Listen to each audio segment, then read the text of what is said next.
राज्यसभा सांसद संजय सिंह की समाजसेवी पत्नी अनीता सिंह ने सोनीपत से पैदल मध्य प्रदेश जा रहे मुसाफिरों को चप्पल और बच्चों के लिए सूखा दूध दिया। इसी के साथ अनीता सिंह ने मजदूरों के खाने का भी इंतजाम किया। उनके इस काम में विवेक कुमार, अजीत त्यागी और अमित सिंह चौहान ने बराबर का साथ दिया।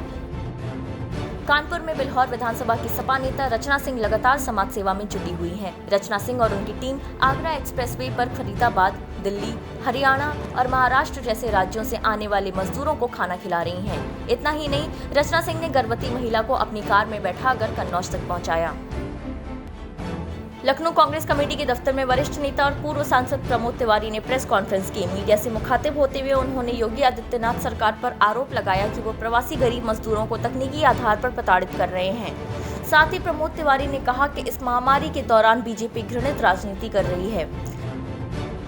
सुल्तानपुर में बल्दीराय तहसील क्षेत्र के कस्बा माफियात में लॉकडाउन के चलते मजदूरों के हालात लगातार खराब होते जा रहे हैं, लेकिन समाजसेवी आकिब ने मनरेगा के तहत तालाब की खुदाई का काम शुरू करवाया, जिससे मजदूरों के चेहरे खिल उठे। इतना ही नहीं, क्षेत्र के समाजसेवी प्रधान तौकीर अहमद ने मजदूरों के पास पहुंचकर सबका सुख दुख पूछा और उन्हें मास्क बांटे। सुल्तानपुर जिले में सपा के वरिष्ठ नेता और पूर्व सांसद रहे मोहम्मद ताहिर खान लॉकडाउन के पहले दिन से अब तक जरूरतमंदों की मदद कर रहे हैं। वो रोजाना सैकड़ों जरूरतमंदों के घर राशन भिजवाते हैं ताकि कोई भी शख्स भूखा न रहे। सुल्तानपुर जनपद में हलियापुर थाना क्षेत्र के डेहरियावा गांव में रहने वाले 24 साल के सतवंत की मौत हो गई। दरअसल सतवंत हरियाणा के रेवाड़ी से सुल्तानपुर अपने घर पहुंच रहा था। देर शाम उसे तेज बुखार आया और सांस फूलने लगी, जिससे कुछ देर में ही उसकी मौत हो गई। फिलहाल डॉक्टर सतवंत की मौत का कारण पता लगाने में जुटे हुए हैं, क्योंकि ये सारे लक्षण कोरोना के थे। अमेठी जिले की जगदीशपुर ब्लॉक के गडरियाडीह प्रधान शाह मोहम्मद ने गांव के करीब 1600 घर में मुफ्त चीनी बंटवाई। उनका कहना है कि ईद का त्योहार आने वाला है। इस बार ईद में वो धूम नहीं होगी, लेकिन लोग अपने अपने घरों में कुछ मीठा बनाकर जरूर खाएं। अमेठी जिले में कमरौली थाना क्षेत्र के उतेलवा में पंडित केपी त्रिपाठी मेमोरियल अस्पताल की डॉक्टर प्रज्ञा वाजपेयी ने बड़े मंगल के मौके पर मजदूरों और राहगीरों को खाना खिलाया। इस दौरान सोशल डिस्टेंसिंग का भी खास ख्याल रखा गया। अमेठी जिले में सिंहपुर सामुदायिक स्वास्थ्य केंद्र में प्रवासी मजदूर मेडिकल जांच के दौरान सोशल डिस्टेंसिंग की धज्जियां उड़ा रहे हैं। तस्वीरों में आप साफ तौर पर देख सकते हैं कि किस तरह लंबी कतारों में लोग एक दूसरे से चिपक कर खड़े हैं। अमेठी के डीडीओ बंशीधर सरोज को दायित्वों की अनदेखी और अनियमितताओं के आरोप में बर्खास्त कर दिया गया। दरअसल विभाग को लंबे अरसे से उनके खिलाफ शिकायतें मिल रही थीं। अमेठी जिले में शिवरतनगंज थाने के भवानीपुर में महिला और 2 बच्चों की जलकर मौत हो गई थी। इस मामले में पति इसरार का आरोप है कि उसकी पत्नी और बच्चों को उसके पड़ोसी राम नायक यादव और शिव देवी ने मारा है। अमेठी जिले में किसान यूनियन जिला अध्यक्ष प्रमोद मिश्रा की हत्या का खुलासा करते हुए पुलिस ने सूरज तिवारी समेत 4 लोगों को गिरफ्तार कर लिया। दरअसल अमेठी कोतवाली क्षेत्र के लोनियापुर में राह चलते प्रमोद मिश्रा को गोली मार दी गई थी। अमेठी जिले में जगदीशपुर थाने के मुबारकपुर में ट्रक से मोरंग उतारने गया युवक शिवम करंट की चपेट में आ गया, जिससे उसकी मौत हो गई। लेकिन पोस्टमार्टम न होने की वजह से आक्रोशित ग्रामीणों ने जगदीशपुर जायस मार्ग को जाम कर दिया। कन्नौज जिले में थाना कोतवाली छिबरा मऊ की पुलिस चौकी कसावा इलाके में 12 साल की बच्ची पर 11,000 वोल्ट की लाइन टूटकर गिर गई, जिससे मौके पर ही उसकी मौत हो गई। जिस वक्त ये हादसा हुआ उस वक्त छात्रा कपड़े धो रही थी। बस्ती के कांग्रेस जिला अध्यक्ष अंकुर वर्मा का कहना है कि अगर यूपी सीएम योगी आदित्यनाथ उनको परमिशन दें तो वो 1000 बसों के जरिए मजदूरों को उनके घर पहुंचा देंगे, जिससे सड़क हादसों में हो रही मजदूरों की मौत पर अंकुश लगाया जा सकता है। रामपुर जिले में Moradabad IG zone Ramit Sharma, SSP Amit Pathak और एसपी शगुन ने मुरादाबाद रामपुर बॉर्डर पर चेकिंग की। इस दौरान वाहन चालकों को रात में सुविधाजनक स्थान पर आराम करके सुबह 4 बजे अपनी मंजिल की तरफ निकलने की हिदायत दी। वीर खालसा सेवा समिति के सेवा कार्यों को प्रमुखता से दिखाने पर समिति के अध्यक्ष अवतार सिंह ने न्यूज टाइम नेशन चैनल का धन्यवाद दिया।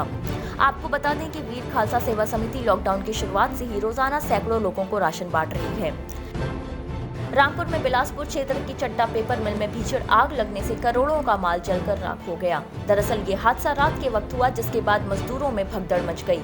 मौके पर पहुंची फायर ब्रिगेड की गाड़ियों ने जैसे तैसे आग पर काबू पाया। बहराइच जिले में थाना चरवल के उप निरीक्षक वेदराम यादव और उप निरीक्षक अभय सिंह की टीम ने 10,000 रुपए के इनामी अर्जुन कुमार उर्फ पोके को गिरफ्तार कर लिया। पुलिस ने पोके के पास से एक तमंचा और 315 बोर के जिंदा कारतूस बरामद किए हैं। महाराजगंज जिले में सदर कोतवाली इलाके के गांव चौपरिया में जमीनी रंजिश को लेकर रिश्तेदारों में मारपीट हो गई, जिसमें अशरफा देवी नाम की महिला की मौत हो गई। फिलहाल पुलिस मामले की जांच में जुटी है। बाराबंकी जिले में कोरोना पॉजिटिव की मरीजों की संख्या 27 हो गई है। सभी पॉजिटिव मरीजों का अलग अलग जिलों में इलाज चल रहा है। आपको बता दें कि इसमें कुछ मरीजों को चंद्रा हॉस्पिटल एवं रिसर्च सेंटर में भर्ती किया गया है। कुछ मरीजों को सुल्तानपुर के CHC गुड़वार में और बाकी मरीजों को अंबेडकर L13 हॉस्पिटल में भर्ती कराया गया है। बाराबंकी जिले में होम क्वारंटाइन किए गए लोगों के बाहर घूमने की शिकायत को प्रशासन ने गंभीरता से लिया है।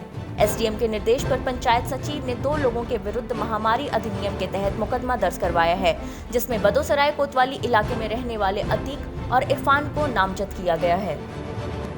आजमगढ़ जिले में सरायमीर पुलिस ने चोरों से मुठभेड़ के बाद 4 तमंचे, कारतूस, 2 लाख नकदी सहित 50,000 रुपए के जेवर बरामद किए। क्षेत्राधिकारी फूलपुर रविशंकर प्रसाद के मुताबिक मुठभेड़ में पुलिस ने मेहताब और घुरहू को गिरफ्तार किया, जिसकी निशानदेही पर बाकी के चोरों को पुलिस ने दबोच लिया।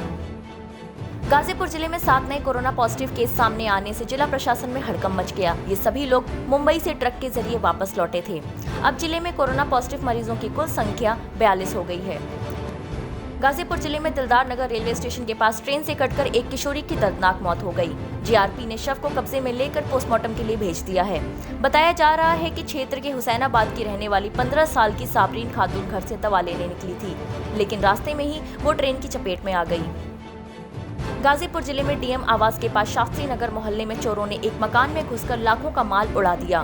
जानकारी के मुताबिक पीयूष कांत के मकान में संदीप राय और राघवेंद्र राय किराए पर रहते हैं। लॉकडाउन की वजह से दोनों परिवार गांव में हैं, लिहाजा चोरों ने रात में दोनों घरों से सारा कीमती सामान गायब कर दिया। शाहजहांपुर जिले में हरदोई बाईपास के पास बाइक सवार 2 लोगों पर ट्रक चढ़ गई, लेकिन करिश्मा तो तब हो गया जब हादसे में बाइक के परखच्चे उड़ गए और बाइक सवार सही सलामत बच गए। इत्तेफाक से ये पूरा वाकया किसी शख्स के मोबाइल में कैद हो गया। शाहजहांपुर में थाना अल्लाहगंज क्षेत्र के ग्राम भरथोली निवासी अजीत कुमार को गांव के ही लोगों ने पुरानी रंजिश के चलते मार पीट कर लहूलुहान कर दिया। वहीं बीच बचाव करने पहुंचे अजीत के पिता और ताऊ को भी हमलावरों ने पीट दिया।